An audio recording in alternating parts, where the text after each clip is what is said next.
سامي رحب فيك على ريد كاربت بيلبورد عربية. يا حبيبة قلبي، يورني اللي خلقك. نحن كتير مبسوطين بوجودك. بعرف انه قطعت مسافات من امريكا لتكون معنا اليوم. الحمد لله، مسافات بعيدة كتير، قارات قطعنا لنكون هون اليوم ولنشوف هالوجوه الحلوة. حبايبي، علاقتك كتير حلوة ببيلبورد. بعرف انه علاقتك كتير حلوة ببيلبورد، وبعرف انه اليوم انت اكتر فنان مرشح لجوائز، عندك 13 نومينيشن. خبرني قديش هذا الشيء بيساعدك؟ انه كون بهالوقت القصير وبهالسرعة اليوم هون معكم ومرشح ل 13 جائزة، هذا الشيء اكيد بيعني لي واكيد شيء كتير كبير. ان شاء الله نكون قد وقت المسؤولية يا رب.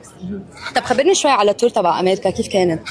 تور امريكا موفق الحمد لله، وتور قبله كندا كان كمان موفق الحمد لله، وهلا نحن قطعناه لنجي نحضر هذا الحفل المميز وراجعين على امريكا ان شاء الله. يس.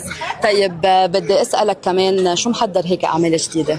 هلا في عمل جديد بعنوان دكتور، صار لي فتره عم حضره، ان شاء الله هيك لتروق الامور ويصير كل شيء احسن بينزل بأقرب وقت ان شاء الله. شو بتحب تقول للحمادات اللي عم بيحضروك؟ يقبرني الله اللي خلقكم.